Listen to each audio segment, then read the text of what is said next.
Olá, bem-vindos à Maldição de Cassandra. Vê se o microgaita está bem. Tá.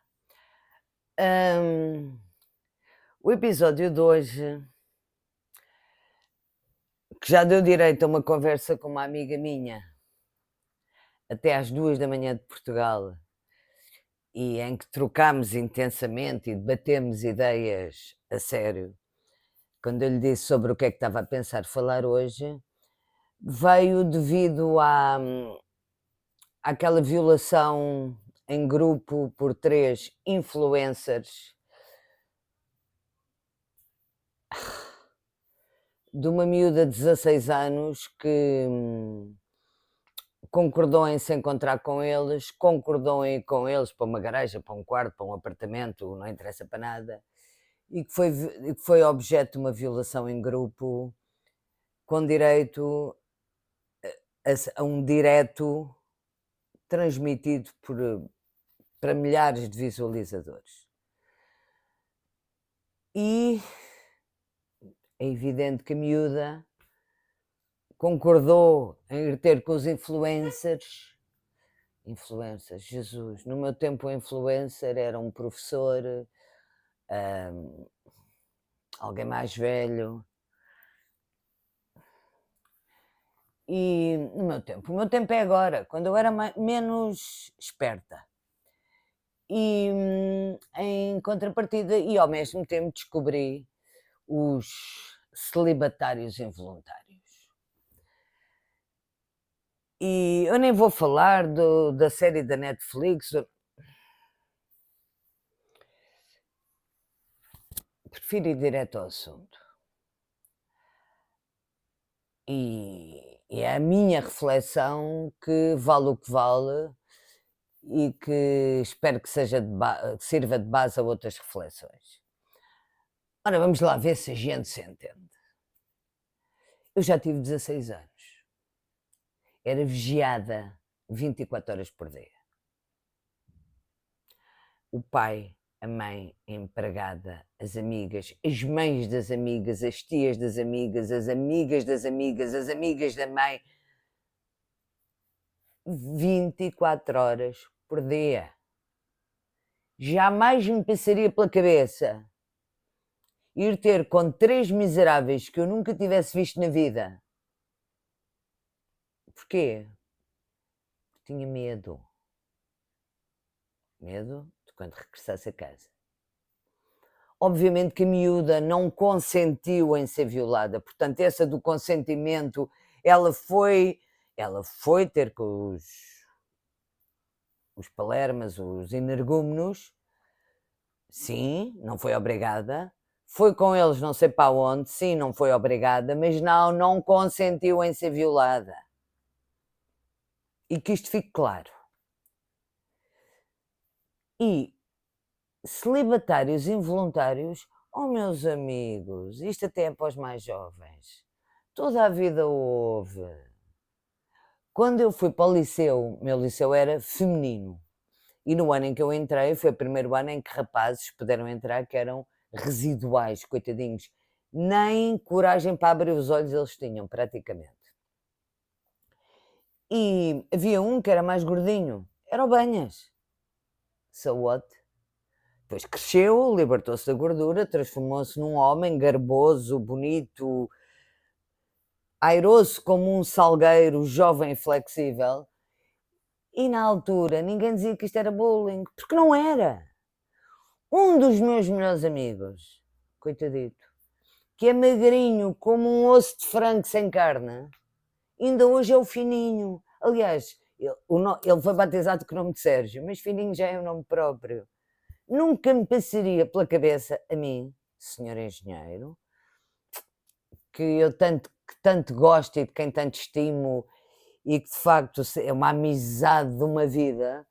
Alguma vez eu vou tratar o homem por Sérgio? É que nem me lembro. É o Fininho. Se ele usasse óculos, era um caixa de óculos. Se não sei. Alguém morreu? Alguém chorou? Não. Tudo tinha um contexto que nem sequer era maldoso. Era Palerma. E, meus amigos, vocês que são celibatários involuntários, meus queridos, isso acontece a todos. Nem todos são os palermas, giraços, cheios de não sei quê, de pseudotestosterona. Há quem seja celibatário involuntário. O que me dói, o que me choca, o que me fere é o ódio ao sexo oposto.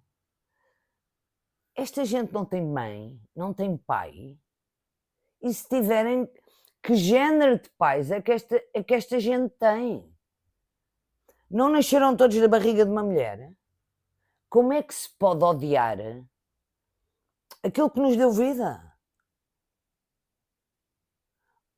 E são mais estas questões que eu ponho do que os parvoices do Andrew Tate, ou de um que está no Twitter, que eu agora já tenho algum nome, nem me lembro do nome do animal, mas que já estou a vasculhar as coisas que ele diz, que só de ver a fotografia é que nem aos 20 anos, quando eu achava que era um abrolho, eu alguma vez teria olhado para aquilo. Um pseudo-latagão com pseudo-pinta que não interessa nem ao menino Jesus, basta olhar para ver que aquilo não presta. Oh, meus amigos, quando eu era... Vou-vos dar um conselho. Ouçam uma música do Meatloaf chamada Paradise by Dashboard Light, em que a certa altura aquilo é um diálogo entre um homem e uma mulher. E ela diz... do you love me? Do you love me forever? I want to know right now, before we go into further, do you love me? Will you love me forever? E ele responde, let me sleep on it. Baby, baby, let me sleep on it.